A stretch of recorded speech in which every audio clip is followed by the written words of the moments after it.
The scorching Nairobi sun beat down mercilessly as Zara Mwangi pressed herself deeper into the shadows behind the towering glass building of Kijani Industries. At 23, she had been surviving on these unforgiving streets for nearly 4 years, ever since her parents died in a Matata accident and left her with nowhere to go.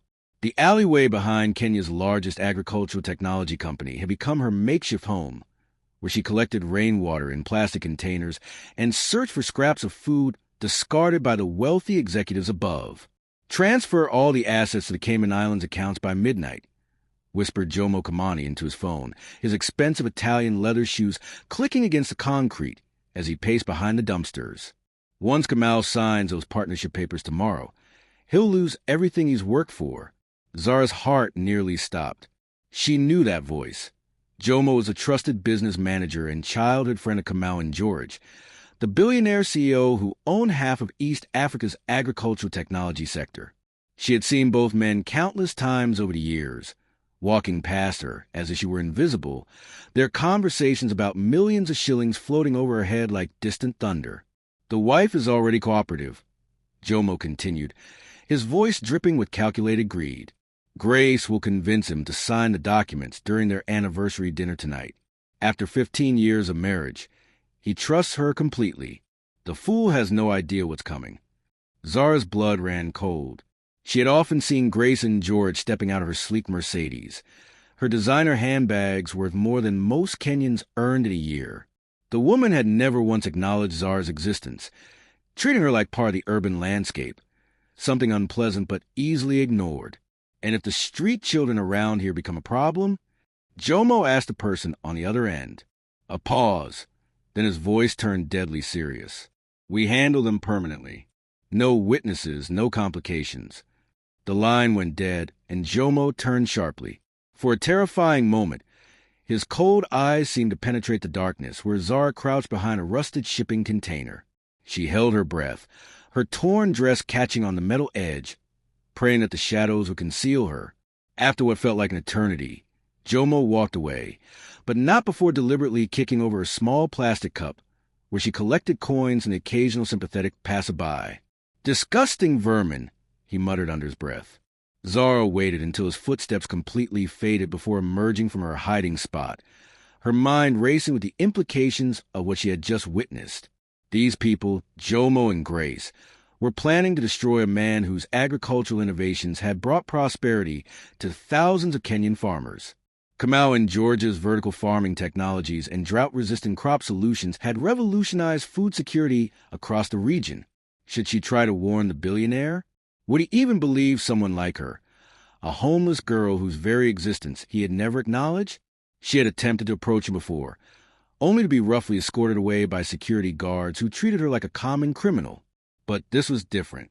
This wasn't about asking for help or seeking charity. This was about preventing a devastating betrayal that would not only destroy Kamal personally, but could set back agricultural innovation in East Africa by decades. His technologies were being implemented across Uganda, Tanzania, and Rwanda. The ripple effects of his company's collapse would be catastrophic for food security in the region. As Zara made her way to the public tap near Uhuru Park to clean herself as best she could, she reflected on the cruel irony of the situation. Here she was, someone who knew what it meant to go hungry, possibly the only person who could save a man whose work helped feed millions. The same man who had walked past her countless times without a second glance. She looked at her reflection in a puddle of water, seeing a young woman whose natural beauty had been worn down by years of hardship. Her clothes were patched and faded. Her shoes had long since fallen apart, but her eyes still held a sharp intelligence that had gotten her through secondary school before her world collapsed. The next morning would bring the most important decision of her life. She could remain silent, stay invisible as she always had, and watch as powerful people destroyed each other in their greed. Or she could step out of the shadows and risk everything, including her life, to save a man who had never shown her an ounce of kindness.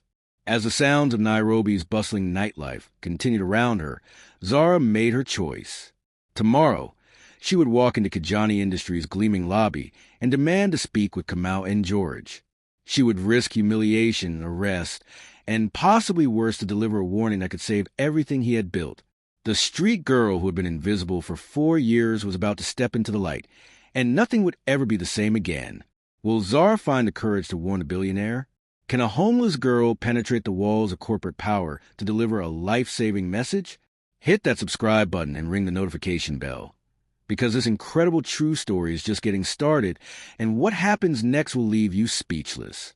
The morning sun cast long shadows across the marble floors of Ghanian Industries as Zara approached the imposing entrance. She had spent hours at the public facilities near the city center, washing herself as thoroughly as possible and smoothing her hair into some semblance of respectability. Despite her efforts, she knew she looked exactly like what she was, a homeless girl with no business being in a place designed for Kenya's elite. The security guard, a stern-faced man named Samuel who had chased her away dozens of times before, immediately moved to block her path. His uniform was crisp, his posture military straight, and his expression made it clear that he viewed her as nothing more than a persistent nuisance. "You again," he said, his voice carrying the weariness of someone who dealt with street people regularly. "I've told you before, no begging here. This is a respectable business, not a charity center. Move along before I call the police." "Please," Zara said, fighting to keep her voice steady despite the trembling in her hands. "I need to speak with Mr. George. It's about his life being in danger. I have information about a conspiracy against him." Samuel laughed, a harsh sound that echoed off the glass walls. "You street children will say anything for money. What's next? You'll claim you know about secret business deals, that you overheard conversations between important people." His tone was mocking, dismissive. "Get out before I have you arrested for disturbing the peace."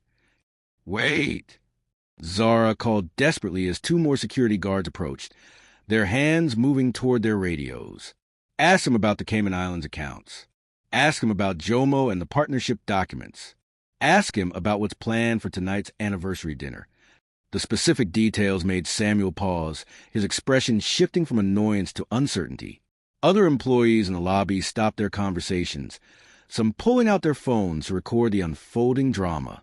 Within minutes, Zara knew, videos would be circulating on social media. "Crazy street girl claims billionaire's life in danger." "Sir," Samuel spoke into his radio, his voice now carrying a note of concern, "we have a situation in the lobby. A homeless individual is making specific claims about threats to Mr. George. She mentioned private financial information and tonight's anniversary dinner. Should we arrest her?" The elevator doors opened with a soft chime, and Kamau George stepped into the lobby. At 47, he commanded immediate respect, tall, impeccably dressed in a tailored charcoal suit, with the bearing of a man who had built an empire from nothing. His presence filled the space. Conversation stopped, and every eye turned toward him. Kamau's gaze swept across the scene and locked onto Zara. There was something in his expression, not quite recognition, but a flicker of memory. She was, after all, a constant fixture behind his building, part of the urban landscape he had unconsciously cataloged over the years. "You," he said, his voice carrying the authority of someone accustomed to being obeyed. "What did you just say about Jomo? And how do you know about my anniversary dinner?" The lobby fell completely silent. Even the background hum of air conditioning seemed to fade as everyone strained to hear the exchange. Zara looked directly into his eyes, knowing this moment would determine not just her fate, but possibly his as well. "Your friend Jomo is stealing from you tonight," she said, her voice growing stronger with each word. "Your wife, Grace, will ask you to sign partnership documents during your anniversary dinner. Don't sign them. Check your offshore accounts before midnight. They're planning to destroy you." Kamau's expression hardened, his jaw tightening. "How do you know about my anniversary dinner? Have you been stalking my family? Gathering information to run some elaborate scam?" "I heard them talking behind your building last night," Zara said quickly, the words tumbling out before she lost her nerve. "Jomo was on the phone with someone, planning everything. He said Grace was already cooperating with their plan. He said you trust her completely." "That's impossible," Kamau snapped, his voice echoing off the marble walls.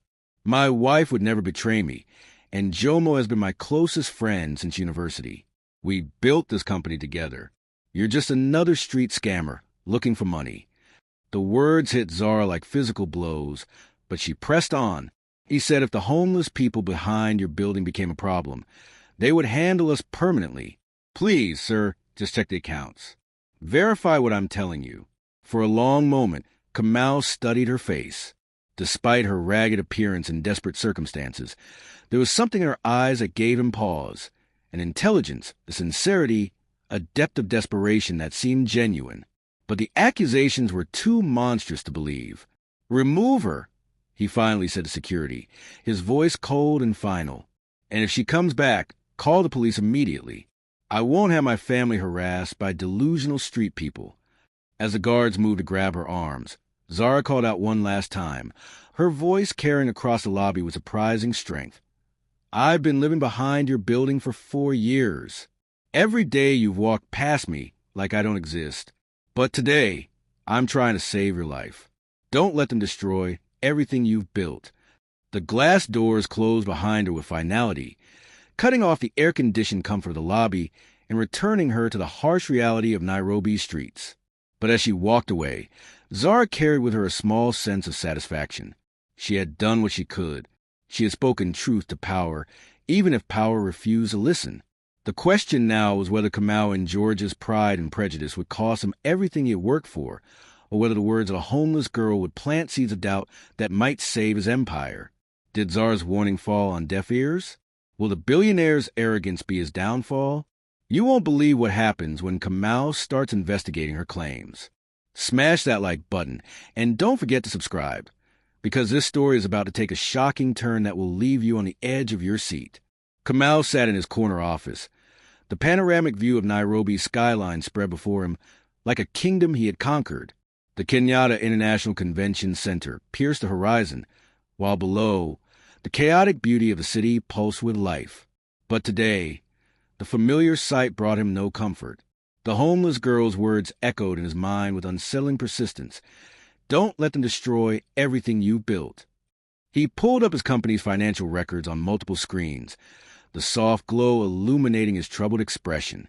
Everything appeared normal.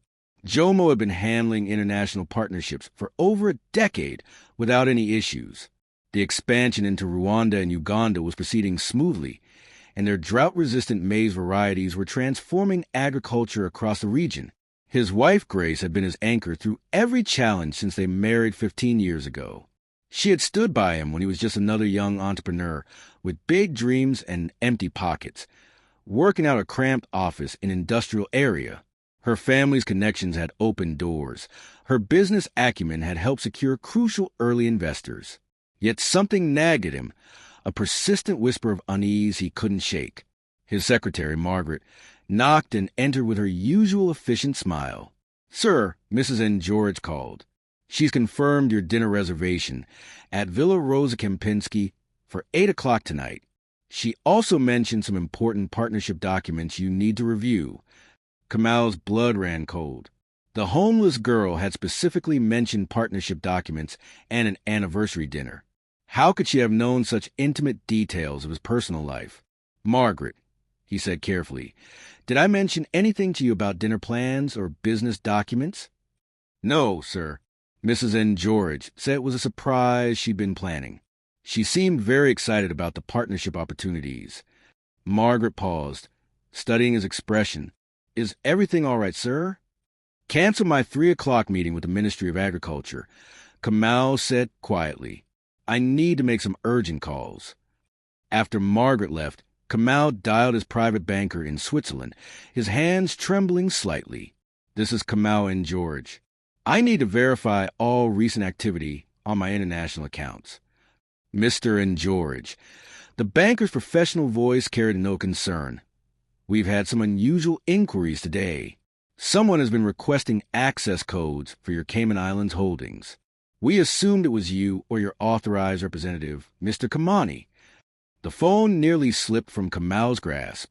"I never authorized anyone to access those accounts." "Who exactly made these requests?" "The requests came from your Nairobi office this morning, sir. From Mr. Kamani's computer terminal. We have all the proper authorization codes, but given the sensitive nature of these accounts, we wanted to verify directly with you." Kamau hung up and immediately called his IT department. "I need you to run a complete audit on Jomo Kamani's computer access. Check everything from the past month. Priority 1, I want results within the hour. While waiting, he walked his window and looked down at the street below. Somewhere out, there was a homeless girl who had tried to warn him. He had dismissed her because of her appearance, because of his unconscious prejudice against people he considered beneath his notice. His phone buzzed with a text from Grace. "Can't wait for tonight, my love. I have something very special planned. Make sure to bring your reading glasses for those documents." Red heart emoji. Documents again. The pattern was too specific, too aligned with the girl's warning to be coincidental. 20 minutes later, his IT director called back. "Sir, we found something very disturbing. Mr. Kamani has been accessing files he shouldn't have clearance for, client databases, international banking information, proprietary research data. More concerning, he's been using an encrypted messaging application that bypasses our security protocols. Can you decode those messages?" "We're working on it now, sir. But there's something else. He's been researching legal procedures for corporate takeovers and asset transfers. The search history shows particular interest in companies based in tax havens." Kamal paced his office like a caged lion, everything the homeless girl had said proving accurate with terrifying precision. But what about Grace, his beautiful, supportive wife who had stood by him through lean years and spectacular success? His phone rang. Jomo's cheerful voice filled the office. "Buana, my friend, ready for your big anniversary celebration tonight. Grace has been planning something special for weeks." "How did you know about tonight?" Kamal asked carefully. A pause. "Grace mentioned it yesterday when she called about those partnership documents. She's been so excited about expanding into the Democratic Republic of Congo. It's a brilliant opportunity." Another lie. Kamal had only finalized the anniversary dinner plans that morning, and he had never discussed DRC expansion with Grace. The deception was unraveling before his eyes. "Jomo, I need to ask you directly, have you been accessing my offshore accounts?" The silence stretched too long.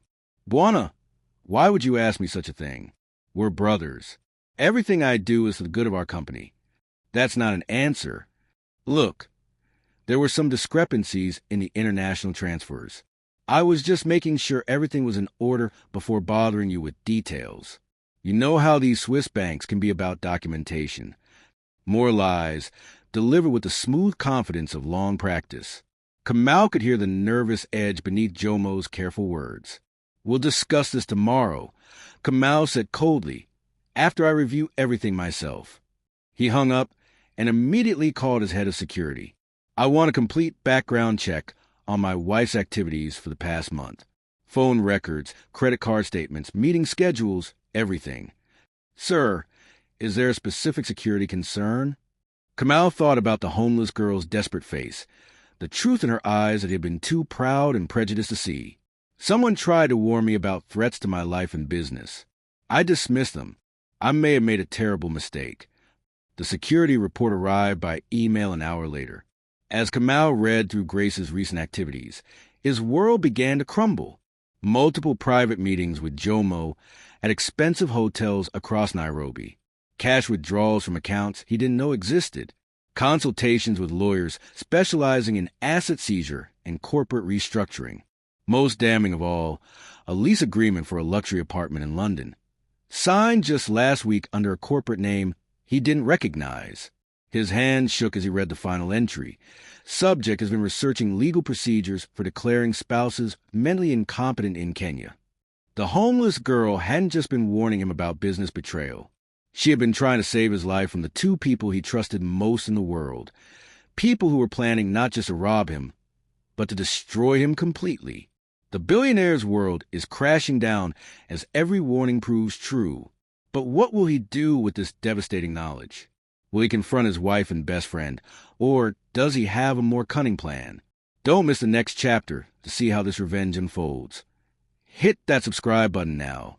Kamal arrived at Villa Rosa Kempinski 30 minutes early, needing time to prepare for what might be the most crucial conversation of his life. The restaurant was elegant, filled with Nairobi's elites celebrating their own milestones and business deals. 15 years ago, he had brought Grace here for their first anniversary. when Kijani Industries was just a startup operating out of a rented warehouse in an industrial area. Tonight, she planned to destroy him in the same place where they had once celebrated their dreams.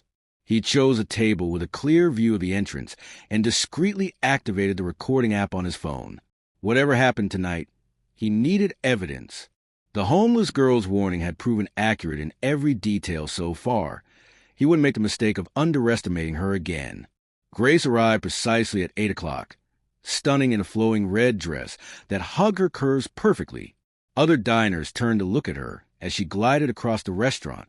She had always commanded attention wherever they went, her beauty matched by a sharp intelligence that had initially attracted him during their university days at Strathmore. "My darling husband," she said, leaning down to kiss his cheek, her perfume expensive and intoxicating. 15 years of marriage deserves proper celebration.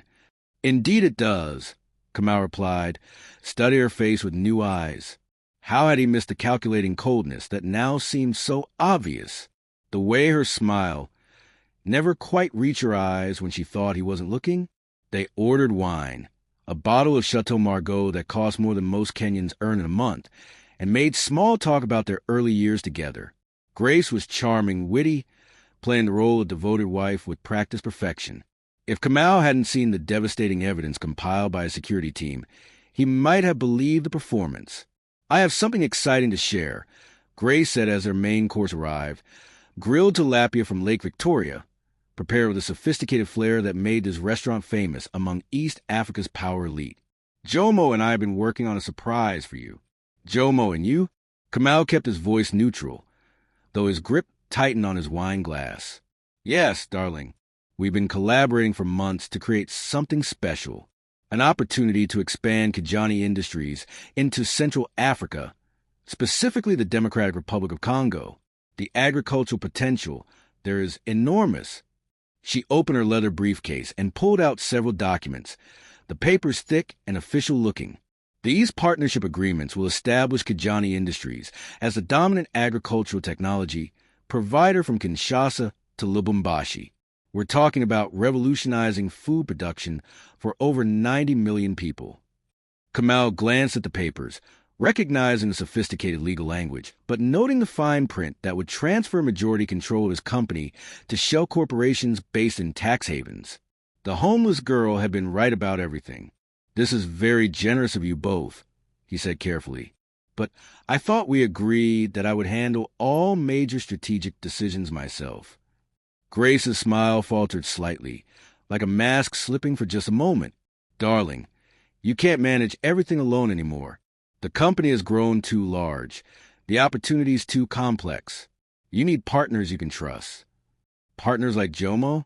He's your oldest friend. He loves you like a brother. Who else would you trust with something this important?" Kamau nodded slowly, taking a sip of wine to buy time. "And what about you, Grace? Do you love me like a wife should?" The question hung in the air between them like a challenge. For just a moment, her mask slipped completely, and he saw something cold and calculating flash in her expression, the look of a predator sizing up prey. "What kind of question is that?" She laughed, but the sound was forced, brittle. "Of course I love you. That's why I want you to sign these papers tonight, before other competitors enter the Central African market. And if I don't want to sign?" Grace reached across the table and took his hand, her fingers soft but her grip slightly too tight. "Kamau, I'm worried about you. You've been acting strangely lately. Paranoid, seeing threats where none exist. The stress of running such a large company is affecting your judgment." The same language his security team had found in her legal research. She was already building her case for declaring him mentally incompetent, laying the groundwork for a complete takeover of his assets and his life. "You're right," Kamau said, picking up a pen. "I've been paranoid lately. A homeless girl tried to warn me about some plot against my business. Crazy, right?" Grace went completely still, her wine glass frozen halfway to her lips. "Yes." Kamau continued conversationally. "She claimed my wife and best friend were planning to steal everything from me. She said you would ask me to sign partnership documents during our anniversary dinner. Strange coincidence, don't you think?" The color drained from Grace's face like water from a broken dam. "That's..." That's ridiculous, she stammered, her composure cracking. You can't possibly believe some desperate street person over your own wife. I didn't at first, Kamal said quietly, his voice carrying the weight of betrayal and disappointment. But then I checked my offshore accounts, and your phone records, and your secret apartment lease in London, and your meetings with divorce lawyers.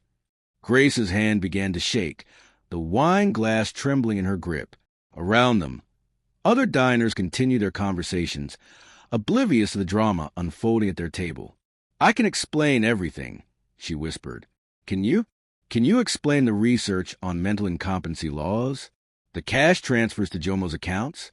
The corporate shells in the Cayman Islands? Grace's careful facade crumbled completely. Kamal, please. You don't understand the pressure I've been under. I trusted you with everything. His voice grew harder with each word. I gave you access to my accounts, my business, my heart. And you decided to destroy me for what? Money? A new life in London with my best friend. You don't understand, Grace hissed, her composure finally shattering. Do you know what it's like being married to someone who thinks they're better than everyone else? Someone who walks past homeless people like they're invisible? Someone who never asks for help, never admits they might be wrong. Her words hit him like physical blows. She was right about his arrogance, his dismissive attitude toward those he considered beneath him, but it didn't justify this level of betrayal. So you decided to humble me by taking everything I've worked for? We decided to teach you a lesson, Grace said, her voice now filled with venom. But you're too stubborn to learn anything. Though we confirmed everything. She and Jomo had planned this together, probably as lovers as well as business partners. Kamal stood up slowly, gathering the unsigned documents. The homeless girl you mentioned, she's worth more than both of you combined. She risked her safety to warn someone who had never shown her kindness. Where are you going? Grace demanded as he prepared to leave. To find her, Kamal said firmly, to thank her properly, and to make sure you and Jomo face the consequences of your choices. As he walked away, he heard Grace calling his name desperately, her voice echoing off the restaurant's walls. Other diners were staring now, sensing the drama, but Kamal didn't look back. He had a homeless girl to find and a life to rebuild. The billionaire has discovered the truth, but this is just the beginning. Where is Zara now? How will she react when he tries to find her? Will Grace and Jomo go quietly, or do they have deadlier plans in store? Hit that subscribe button because this story is about to take a shocking turn that will leave you breathless. Zara shivered under the concrete overpass near Uhuru Park, where she had spent the night huddled among cardboard boxes and plastic sheeting. Her empty stomach cramped with hunger, and her throat was parched from thirst. Word spread quickly through Nairobi's street network. The crazy homeless girl who had caused trouble at Ghanian Industries was being hunted. Jomo's men had been asking questions all day, moving through the informal settlements like predators. They had already beaten 2 other street children, looking for information about the girl who knew too much. The network of homeless youth, street vendors, and informal workers that formed Nairobi's invisible community had closed ranks. But Zara knew it was only a matter of time before someone gave her up for the right price. There she is, a voice shouted from the road above. Zara's blood turned to ice as she recognized the voice of one of Jomo's security contractors. 3 men in expensive suits were climbing down the concrete embankment, moving with the practiced efficiency of people who had done this kind of work before. She could see the bulges of weapons beneath their tailored jackets. She ran. Her bare feet slipped on the muddy ground as she sprinted toward the sprawling Kibra settlement nearby.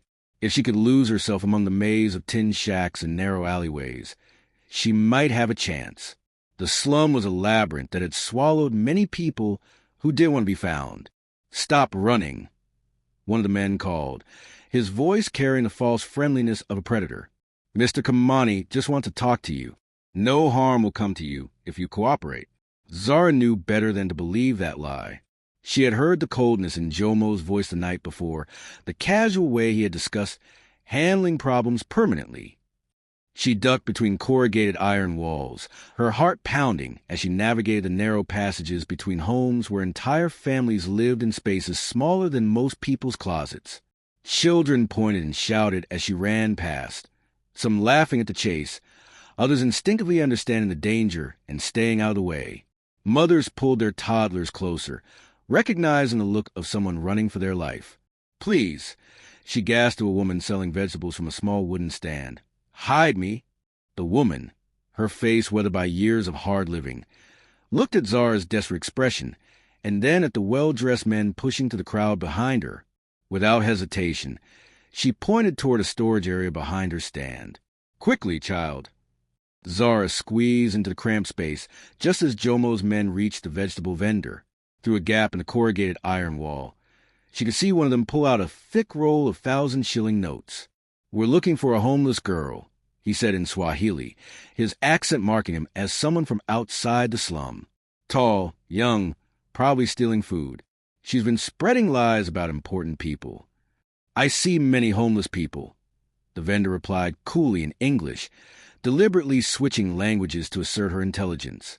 "They all look the same to me. This one is special. She's been causing trouble for powerful men." The man peeled off several notes. 20,000 shillings for information about where she's hiding. The vendor hesitated, and Zara held her breath.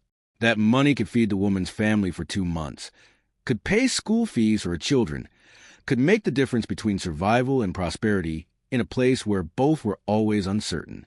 "I told you," the vendor said finally. "I haven't seen anyone like that today."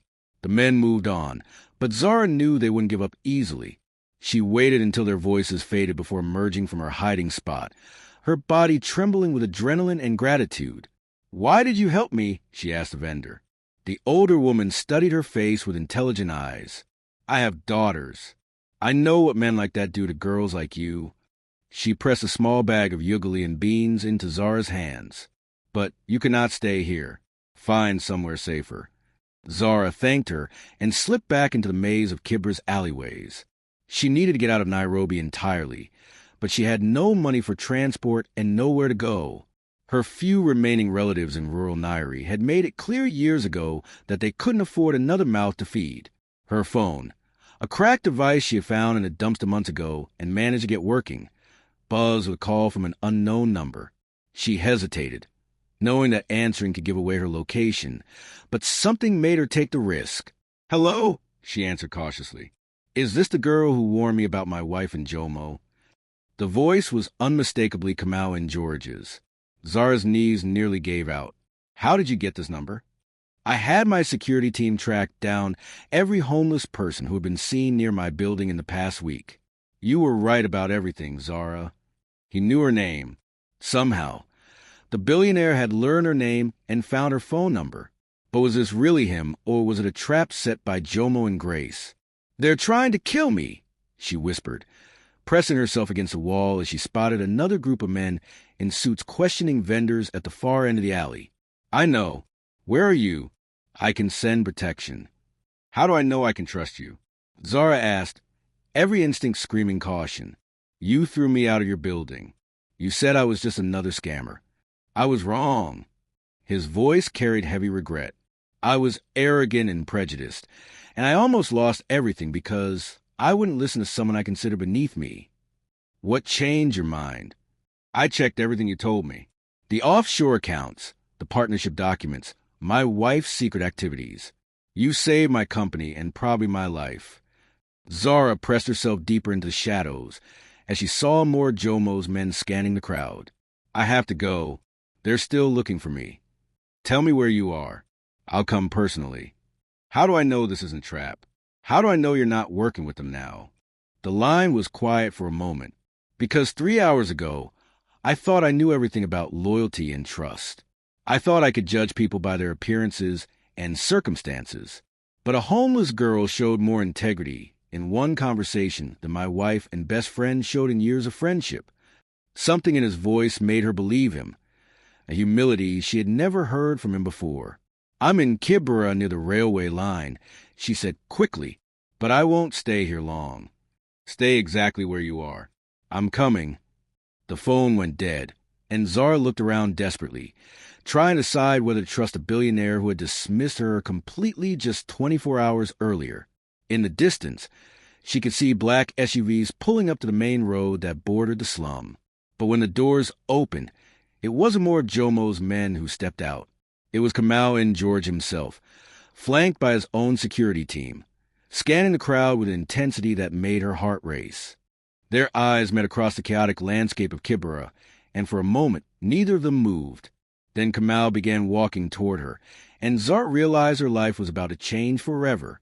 The homeless girl who saved a billionaire's empire is about to face her biggest test yet. Will she trust the man who once threw her out like garbage? What happens when Jomo realizes his plan has failed? This incredible story is just getting started. Make sure you're subscribed, because what happens next will leave you speechless. Kamau reached Zara just as shouts erupted from the other side of Kibera. Jomo's men had spotted the billionaire's arrival and were pushing to the crowded settlement aggressively, their expensive suits standing out like beacons among the residents in their worn clothes and colorful fabrics. "We need to leave now," Kamau said, his hand gently touching Zara's elbow. But she pulled away, her eyes still filled with the wariness of someone who had learned that trust was a luxury she couldn't afford. "Wait," she said firmly. "Before I go anywhere with you, I need to tell you something else I heard that night." "What else?" Kamau asked, his security team forming a protective circle around them as Jomo's men got closer, pushing past vendors and residents who tried to block their path. "Your wife, she's not just stealing your money. She's been having an affair with Jomo for over 2 years. And there's something else, something that could get you killed tonight." Kamau's security chief, a former Kenya Defense Forces officer named Colonel Mwangi, spoke urgently into his radio. "Sir, we need to move. They're within 50 meters of our position." "No." Zara stood her ground despite the chaos erupting around them. "If something happens to me, you need to know this. Your wife hired someone to poison you tonight after you signed those documents." The words hit Kamau like a physical blow. Poison, the dinner at Villa Rosa Kempinski, suddenly took on a more sinister meaning. He thought about Grace's insistence that he bring his reading glasses, her careful selection of wine, her determination to make the evening special. "I heard her on a second phone call after Jomo left." Zara continued rapidly. "She was talking to someone about making it look like a heart attack. She said you were too young to die naturally, but the stress of business problems would make it believable. Sir, we need to move now." Colonel Mwangi shouted as Jomo's men broke through the crowd, their hands moving toward their weapons. Kamau grabbed Zara's hand. "Come with me, please. I promise you'll be safe." This time, she didn't resist. They ran to the labyrinthine passages of Kibera together, Kamau's security team clearing a path while residents scattered or pressed themselves against walls to let them pass. Children cheered as if watching an action movie, unaware of the deadly seriousness of the chase. In the SUV, Zara found herself sitting beside one of Kenya's most powerful men, her torn dress and bare feet a stark contrast to his expensive suit and leather shoes. The air conditioning was a shock after years of Nairobi's unfiltered heat, and the soft leather seats felt impossibly luxurious. "Drive to Central Police Station." Kamau ordered his driver. "No," Zara said quickly. "You can't trust the police. Jomo has been paying some of them." That's how he knew I was asking questions about his conversation. Kamau stared at her, realizing the depth of the corruption. "How deep does this conspiracy go?" "Deep enough to kill both of us if we're not careful," she replied, looking out the window at the city where she had struggled to survive. "Jomo has connections in the government, the police, even some judges. Your agricultural contracts are worth billions.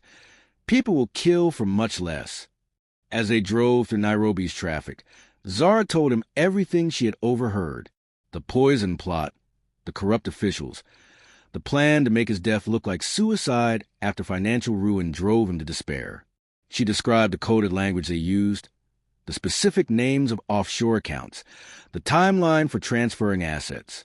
"But why save me?" Kamau asked quietly, his voice filled with genuine bewilderment. "I walked past you every day for 4 years. I've never given you so much as a coin or a kind word. Why risk your life for someone who treated you like you were invisible?" Zara looked out at the sprawling city, at the contrast between gleaming office towers and crowded slums, at the endless stream of matatas and bodabodas weaving through traffic. "My mother taught me that doing the right thing isn't about whether someone deserves it. It's about whether you can live with yourself if you don't try." What happened to your parents? Matatu accident when I was 19. I was in my second year studying agricultural science at the University of Nairobi. She turned to look at him directly. No relatives who wanted me. No money to continue school. The streets became home. The revelation that she had been a university student, studying the very field that had made him wealthy, hit Kamau like another blow. You were studying agriculture? Sustainable farming techniques. Food security. I was particularly interested in drought-resistant crops. Her voice carried a note of bitter irony. I used to read about your innovations in class. Your vertical farming systems, your pest-resistant maize varieties. I admired what you were doing for small-scale farmers. Kamau felt the weight of cosmic irony settling on his shoulders. The homeless girl who had saved his agricultural empire had once been studying to join that very field. His prejudice and blindness had prevented him from recognizing not just her humanity, but her expertise. I'm not telling you this for pity, Zara continued. I'm telling you because I want you to understand something. Money and power don't make you better than other people. They just make you more comfortable while you're being human. The simple wisdom hit Kamau harder than any business lesson he had ever learned. His phone buzzed with a text from Grace. Where did you go, darling? I'm worried about you. Come home so we can talk properly about those documents. She's still pretending, Zara observed, reading over his shoulder. What would you do in my position? Kamau asked. Zara was quiet for a moment, her intelligent eyes reflecting the lights of the city outside. I'd make them think their plan was still working. Let them reveal how far they were really willing to go. You mean set a trap? I mean give them enough rope to hang themselves. But she paused, studying his face. It would be dangerous for both of us. Kamau looked at this remarkable young woman who had been dismissed by society, but possessed more strategic thinking than most executives he knew. I have an idea, but it's risky and it involves you trusting me completely. What kind of idea? We fake my death. Zara's eyes widened. What? Think about it. If they believe I'm dead, they'll reveal everything. We'll have evidence of murder, conspiracy, fraud, everything we need to destroy them completely. But if they find out it's fake, then we both die for real, Kamau finished grimly. Zara studied his face, seeing determination mixed with fear. This man who 24 hours ago had dismissed her as worthless was now asking her to be his partner in the most dangerous gamble of their lives. On one condition, she said finally. Name it. When this is over, you use your power to help other street children in this city. People like me who get ignored and treated like garbage. You create opportunities for them. Kamau nodded slowly, understanding that she was asking him to fundamentally change not just his business practices, but his worldview. I promise. Then let's fake your death. A homeless girl and a billionaire are about to pull off the most dangerous deception of their lives. But can they really fool murderous conspirators? What happens when a trap is set and the real killers reveal themselves? Don't you dare miss the next chapter of this incredible story. Hit that notification bell right now. Dr. Samuel Wambua had been Kamau's personal physician for 12 years, but he had never received a request like this. The veteran doctor sat in his private clinic in Kilimani, staring across his desk at one of Kenya's most powerful men and a homeless girl who looked like she hadn't eaten a proper meal in weeks. You want me to fake your death? Dr. Wambua said slowly, adjusting his wire-rimmed glasses. Temporarily, just long enough to gather evidence against people who are trying to kill me. The doctor looked at Zara, who sat quietly in the corner, her torn dress and bare feet incongruous in the sterile, modern medical facility. And who is she? The person who saved my life, Kamau said simply. Without her, I'd be signing my own death warrant tonight. Dr. Wambua listened as Kamau explained everything. The betrayal, the poison plot, the corruption that ran deeper than anyone suspected. The doctor had known Kamau since he was a struggling entrepreneur, had watched him build his agricultural empire from nothing, had treated him through stress-induced ulcers and sleepless nights when early investments failed. This is incredibly dangerous, Dr. Wambua said finally. If your wife really has connections to people willing to commit murder, They won't hesitate to eliminate anyone who threatens them. Which is why we need your help, Zara said, speaking for the first time. You're the only person who can make this look completely authentic. Dr. Wambua studied her face, noting the intelligence in her eyes despite her desperate circumstances. You're the homeless girl who's been in the news, aren't you? The one who caused trouble at his company. I'm the homeless girl who's trying to save his company, she corrected firmly. Something in her tone made the doctor reconsider his assumptions. What exactly are you proposing? Kamau leaned forward. We stage a heart attack.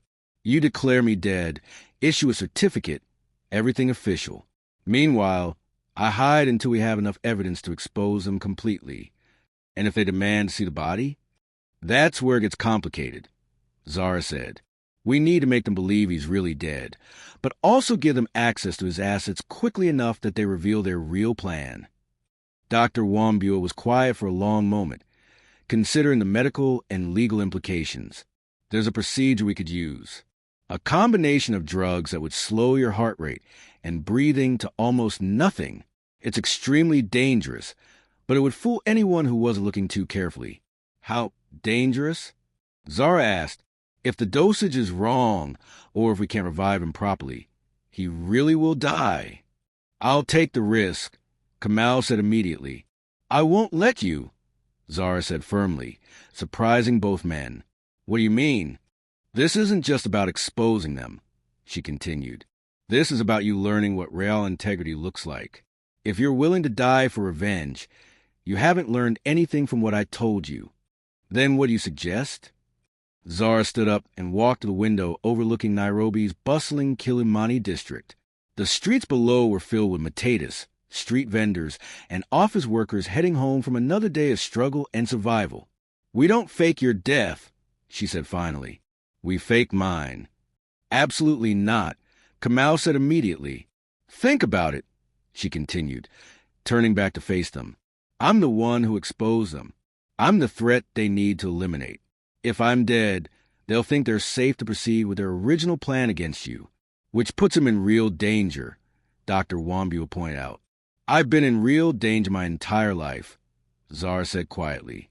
But this time I'd be risking it for a purpose. Kamau walked over to stand beside her at the window.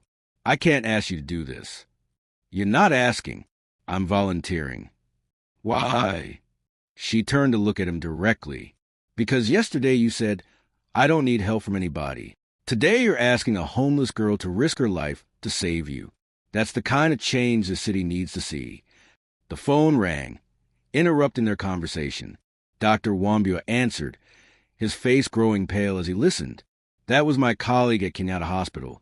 He said after hanging up, someone just brought in 2 street children who were beaten badly. They're asking about a girl who matches your description. Zara's face went white. They're escalating. We need to move fast, Kamau said. Whatever we're going to do, it has to be tonight. Then we stage my death, Zara said with finality. Dr. Wambua, can you make it look like I died from injuries sustained during a beating? Medically, yes, but... No buts, she interrupted. While I'm dead, you two gather all the evidence you need. Record their conversations, document the money transfers, everything. Kamau grabbed her shoulders. Zara, if this goes wrong. If this goes wrong, at least I'll die trying to do something meaningful with my life, she said. That's more than most people can say. Dr. Wambua looked between them. You're both insane.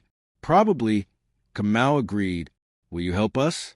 The doctor sighed deeply, thinking about his oath to do no harm, about the risks involved, about the corruption that was destroying his country. God help us all, but yes. As they began planning the details of their deception, none of them noticed the car parked across the street from the clinic or the man with binoculars watching their every move. Jomo had found them, but he wasn't the only one watching. From a different vantage point, Colonel Mwangi, Kamau's security chief, observed both the clinic and Jomo's surveillance team. The former military officer had anticipated this moment and was already put his own countermeasures in place. The chess game was becoming more complex by the hour, with multiple players moving their pieces into position for a confrontation that would determine not just who lived or died, but who would control one of East Africa's most important companies. As Dr. Wambua prepared the medications that would simulate death, Zara felt a strange sense of peace. For the first time in 4 years, she wasn't just surviving, she was fighting for something bigger than herself. The homeless girl is about to risk everything in the most dangerous gamble of her life. But with Jomo watching their every move, will their plan become their tomb? You won't believe what happens when this deception goes into motion. Make sure you're subscribed because this story is about to explode.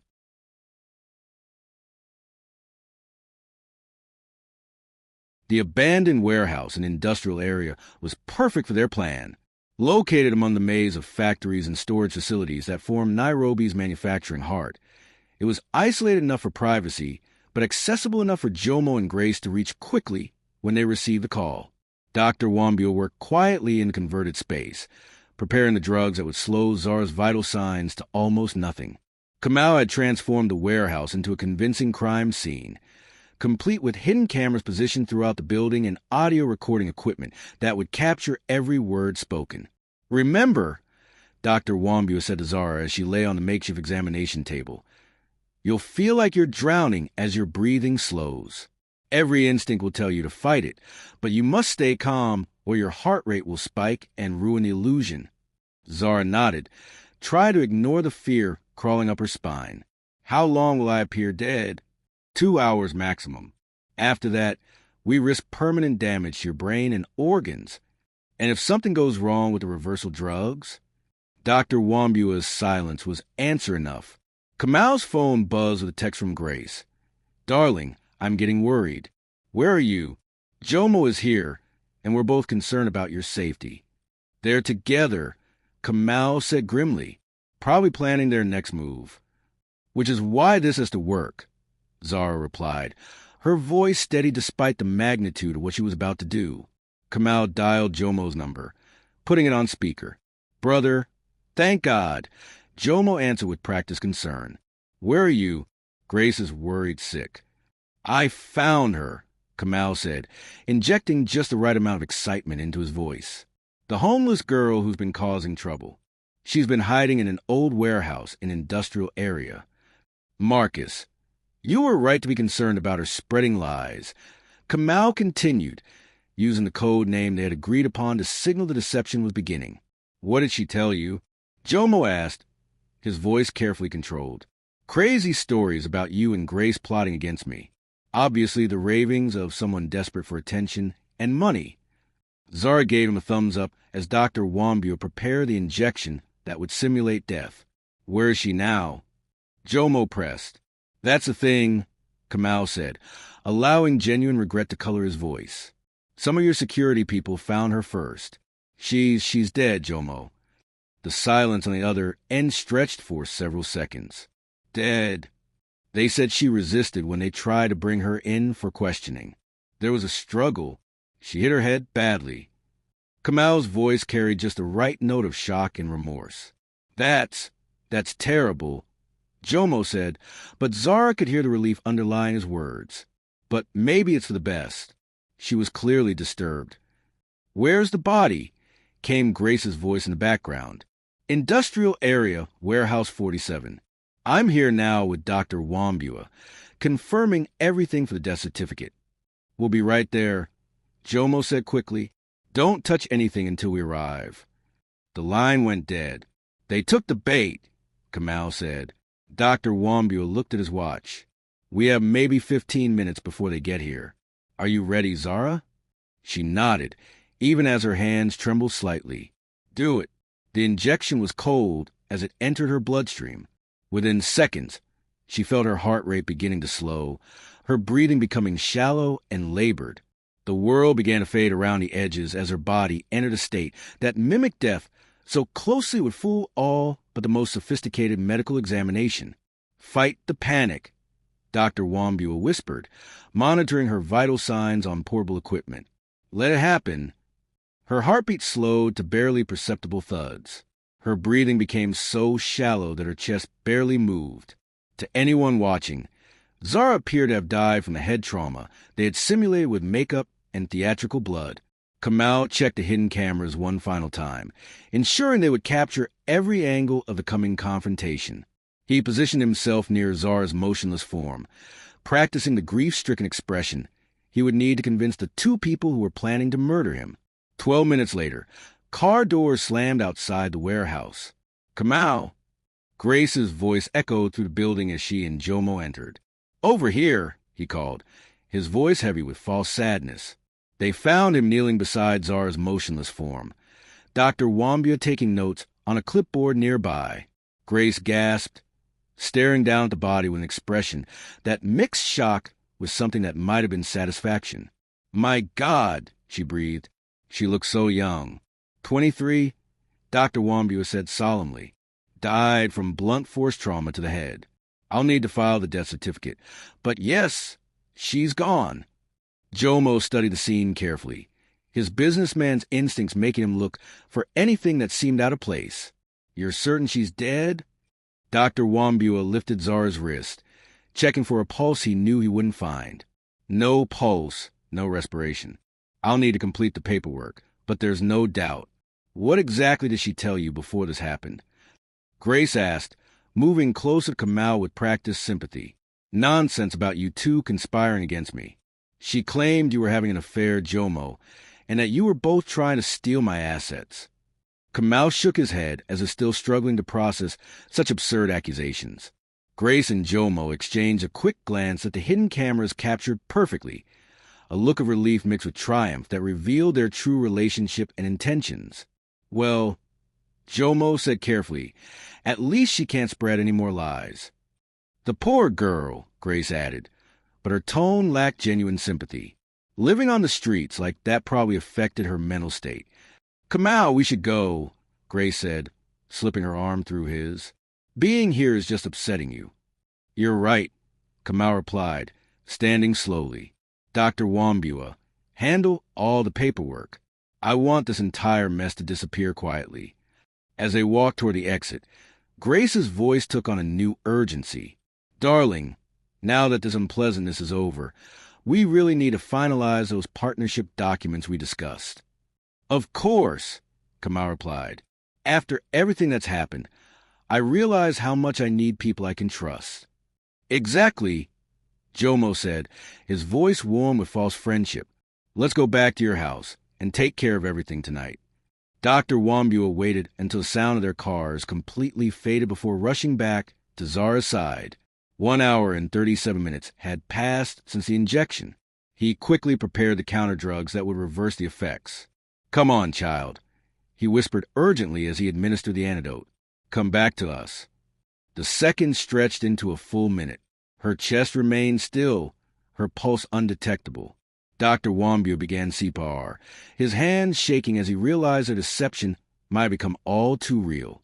Meanwhile, in Kamau's car, Grace was already making calls. "It's done," she said to someone on the other end. "The girl is dead and he's completely unsuspecting. Yes, we proceed with the original plan tonight." Jomo smiled coldly as he followed in his own vehicle. "By morning, you'll be a very wealthy widow, and I'll control the largest agricultural technology company in East Africa." But in the warehouse, Dr. Wambua was still fighting to bring Zara back from the edge of real death. While their carefully planned deception had worked perhaps too well, the plan is working perfectly, maybe too perfectly. Will Zara survive her own fake death? What deadly trap are Grace and Jomo walking into at the billionaire's house? The next chapter will shock you to your core. Don't miss what happens when this dangerous game reaches its explosive climax. "Put the gun down, Jomo," Kamau said, his voice steady despite the weapon pointed at his chest. "You humiliated me," Jomo snarled, his carefully controlled facade completely shattered. 15 years of friendship, and you trust some street trash over me?" "That street trash," Zara said, stepping forward despite the danger, "showed more loyalty in one day than you showed in 15 years. "Shut up." Jomo swung the gun toward her. "You should have stayed dead." "Jomo, please," Grace pleaded, tears streaming down her face. "This wasn't supposed to happen like this." "Nothing was supposed to happen like this," he shouted. "We had a perfect plan." "Perfect. Perfect." Kamau asked, Stealing from your best friend? Murdering someone who trusted you? You never trusted me. Jomo's composure cracked completely. You never trusted anyone. I don't need help from anybody. Remember saying that? Every time I offered advice, every time I tried to contribute something meaningful to this company. The accusation hit home. Kamau realized how his arrogance had poisoned even genuine relationships, creating resentment in people who had once cared about him. You're right, he said quietly. I was arrogant. I dismissed people's contributions because I thought I was better than everyone else. Finally, Jomo laughed bitterly. Finally, you admit it. But that didn't give you the right to destroy me. Kamau continued. You could have talked to me. You could have walked away. You chose betrayal and murder instead. Because talking to you is like talking to a wall. Jomo screamed. You only cared about being the smartest person in every room. Zara watched the exchange, understanding dawning in her eyes. This wasn't just about money. It was about years of accumulated resentment and wounded pride, about feeling invisible and undervalued. Jomo, she said gently, put the gun down. This won't solve anything. And why should I listen to you? He asked, but his voice was less certain now. Because I know what it feels like to be dismissed, to be treated like you don't matter, to watch someone walk past you every day like you're invisible. Her words seemed to penetrate Jomo's rage. But I also know, she continued, that hurting people who hurt you only makes the pain worse. It doesn't heal anything. You don't understand, Jomo said, tears mixing with anger on his face. I built this company with him. I worked 18-hour days.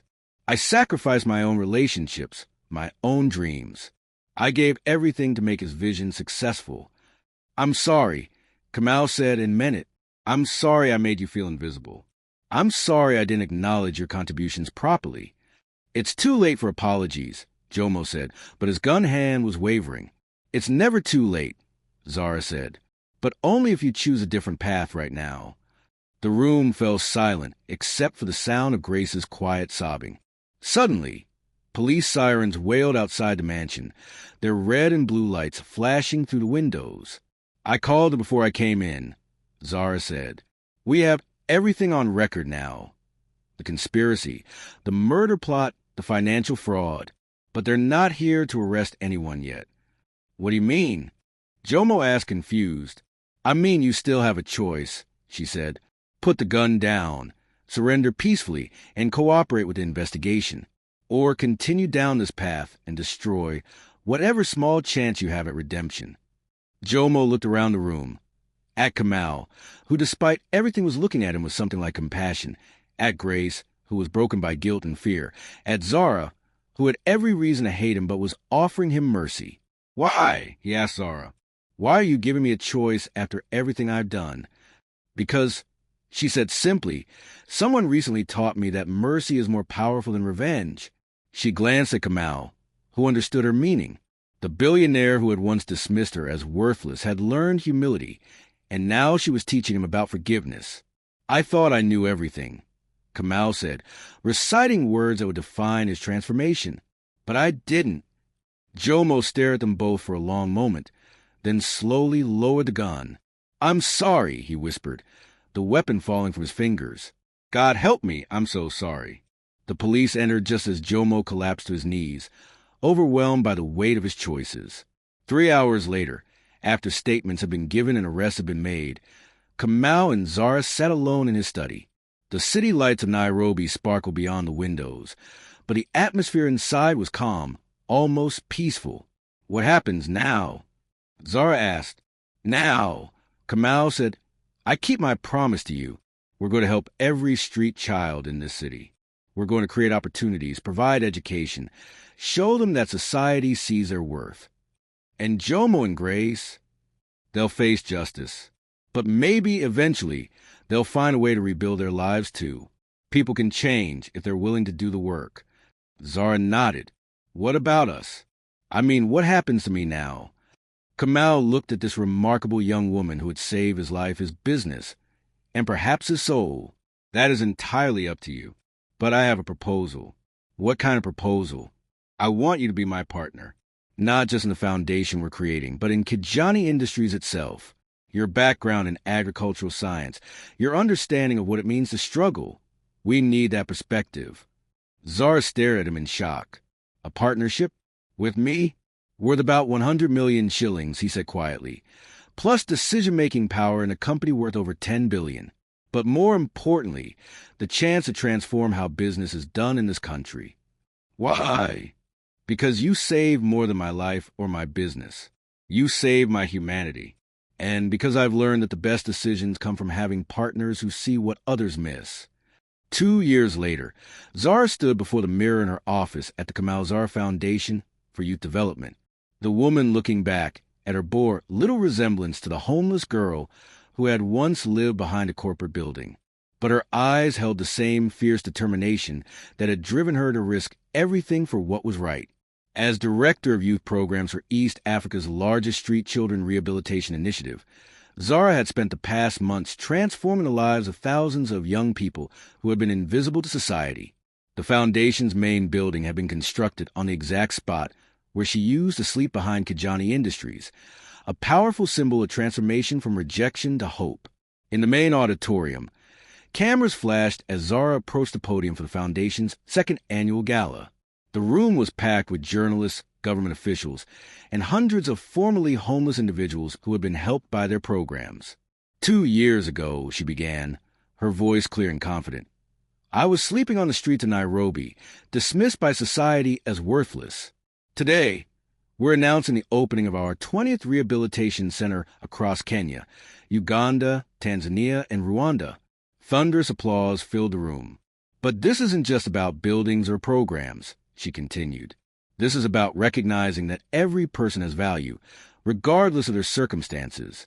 This is about understanding that wisdom comes from the most unexpected places.